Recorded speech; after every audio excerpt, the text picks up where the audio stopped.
मैं आपको जिमीकंद की बहुत ही ज़्यादा टेस्टी खट्टी मीठी तीखी चटपटी चटनी बनाना बताती हूँ कैसे बनाई जाती है। कुछ लोग इसे ओल और सूरन के नाम से भी जानते हैं। ये खाने में तो टेस्टी होती है, बहुत जल्दी भी बनके तैयार हो जाती है, जो कि आप सभी को बहुत ज़्यादा पसंद भी आएगी। आप इस चटनी को अगर एक बार बनाएंगे तो इसका टेस्ट इतना अच्छा लगेगा कि आप इस चटनी को बार बार बनाना चाहेंगे। तो चलिए देख लेते हैं इसे कैसे बनाया जाता है।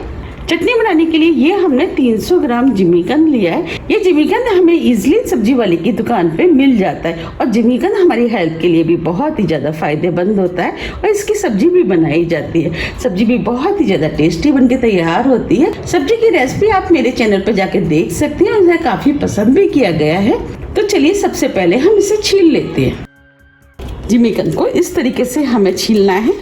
इस समय मार्केट में जिमीकंद आ भी बहुत रहा है। आपने अगर ये चटनी को नहीं खाया है तो आप एक बार इस चटनी को जरूर ट्राई कीजिएगा, आपको भी ये चटनी बहुत ज़्यादा पसंद आएगी। देखिए हमने जिमीकंद को छील लिया है। इस तरीके से हम सभी जिमीकंद को छील लेंगे। हमने जिमीकंद को छील लिया है। हमने छीलने से पहले भी इस जिमीकंद को बहुत अच्छे से पानी से धो लिया था, क्योंकि जिमीकंद के अंदर मिट्टी बहुत होती है। अब हम दोबारा से जिमीकंद को धो लेते हैं। हमने दोबारा से जिमीकंद को अच्छे से पानी से धो लिया है। अब हम इसे बड़े बड़े पीसों में काट लेते हैं।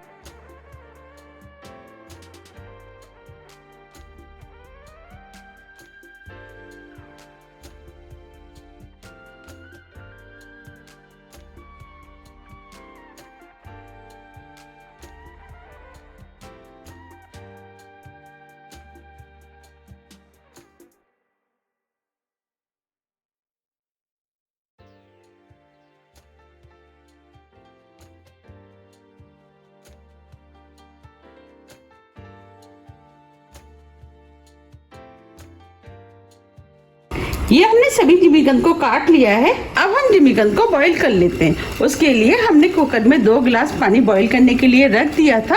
अब ये पानी बॉईल हो गया है। जो हमने जिमीकंद काटे थे वो हम कुकर में डाल देते हैं।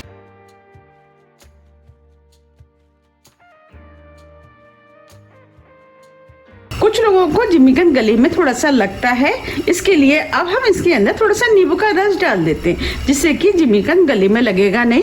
अब कुकर को बंद कर देते हैं। मीडियम फ्लेम पे 2 विसल आने तक जिमीकंद को बॉईल कर लेते हैं।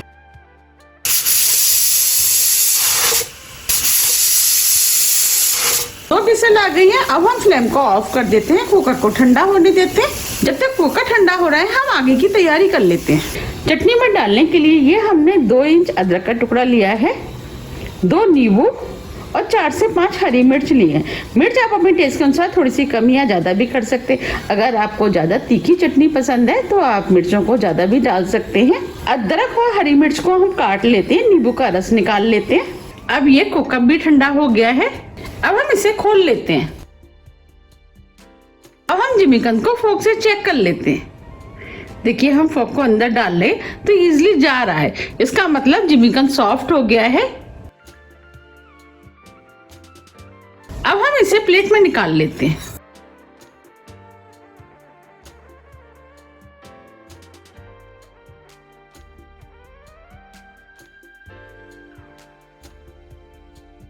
और जितना भी एक्स्ट्रा पानी है उसको हम इस तरीके से निकाल देते हैं।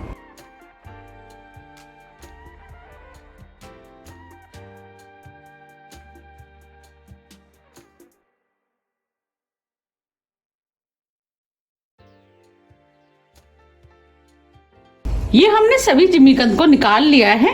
अब हम जिमीकंद को इस बाउल में अच्छे से मैश कर लेते हैं।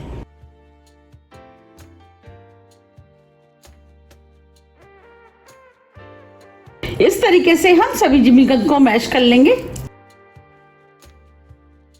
ये हमने सभी जिमीकंद को अच्छे से मैश कर लिया है। आप चाहें तो मैशर से भी मैश कर सकते हैं। अब हम इसके अंदर मसाले ऐड करेंगे। मसाले में ये हमने 1/4 टीस्पून काली मिर्च लिए, जिसे दरदरा कूट लिया, वो डाल देते हैं। 1/4 टीस्पून भुना वाला जीरा, जिसे हमने पीस लिया है। 1/4 टीस्पून लाल मिर्च, ये कश्मीरी लाल मिर्च है, इसे हम कलर के लिए डाल रहे हैं। मिर्च आप अपने टेस्ट के अनुसार थोड़ी सी कम या ज्यादा भी कर सकते हैं।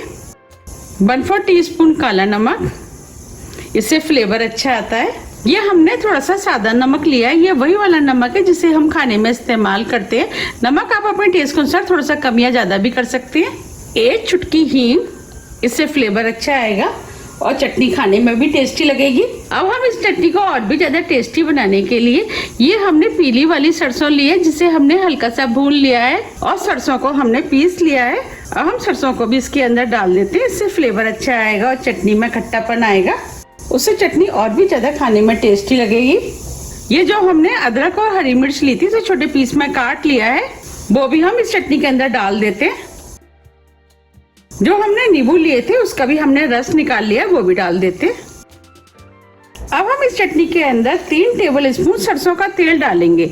ये हमने कच्चा सरसों का तेल लिया है, इसे हमने पकाया नहीं है, इसमें सरसों का कच्चा ही तेल पड़ता है, इससे चटनी का फ्लेवर बहुत अधिक बढ़ जाता है।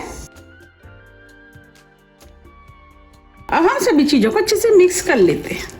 ये चटनी खाने में बहुत ही ज़्यादा टेस्टी लगती है, आप इसे एक बार ज़रूर ट्राई कीजिएगा, आपको भी ये बहुत ज़्यादा पसंद आएगी। अगर आपने इस चटनी को खाया है तो आपको इसका टेस्ट तो पता ही होगा कि ये खाने में कितनी ज़्यादा टेस्टी लगती है। अगर आपने इस चटनी को नहीं खाया है तो आप एक बार ज़रूर इसको ट्राई कीजिएगा, मेरे कहने से आपको भी ये बहुत ज़्यादा पसंद आएगी। अगर आपको मेरी रेसिपी पसंद आ रही है तो आप रेसिपी को लाइक कर दीजिएगा, और अभी तक आपने मेरे चैनल को सब्सक्राइब नहीं किया है तो आप चैनल को भी सब्सक्राइब कर दीजिएगा और बेल आइकन को भी प्रेस कर दीजिएगा, जिससे कि मैं जब भी नई वीडियो अपलोड करूं उसका नोटिफिकेशन आपको सबसे पहले आए। अब ये सभी चीज़ें अच्छे से मिक्स हो गई हैं। अब ये चटनी बनके तैयार हो गई है, आप देख पा रहे हैं कितनी बढ़िया चटनी बनके तैयार हुई है। आप इसे एक दिन के लिए फ्रीज में रख दें, इसके बाद इसे खाएंगे तो ये खाने में बहुत ही ज़्यादा टेस्टी लगती है। इस चटनी का असली स्वाद एक दिन के बाद आता है। अगर आपको मेरी रेसिपी पसंद आ रही है तो आप ज़्यादा ज़्यादा फ्रेंड और फैमिली के साथ शेयर कीजिए। अगर आपने इस चटनी को एक बार खा लिया तो आप और चटनियाँ खाना तो बिल्कुल भूल ही जाएंगे, क्योंकि बनती ही इतनी टेस्टी है। अब हम चटनी को सर्व कर लेते हैं। आप देख पा रहे हैं कितनी बढ़िया जिमीकंद की चटपटी और चटकारेदार चटनी बनके तैयार हुई है। आप इस चटनी को बनाइए, खाइए, फिर मुझे कमेंट्स करके ये जरूर बताइए कि आपको ये चटनी कैसी लगी। मुझे उम्मीद है कि ये चटनी आपको बहुत ज़्यादा पसंद आएगी, और मुझे आप कमेंट्स करके ये जरूर बताइए कि आप इस चटनी को कब बना रहे हैं।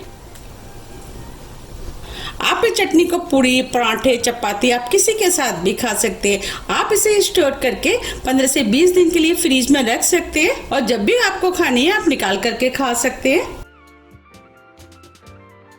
अगर आपको मेरी रेसिपी पसंद आती है तो रेसिपी को लाइक कीजिए, चैनल को सब्सक्राइब कीजिए और ज़्यादा से ज़्यादा शेयर कीजिए। अब हम फिर मिलते हैं इसी तरह की टेस्टी रेसिपी के साथ। जब तक के लिए नमस्कार।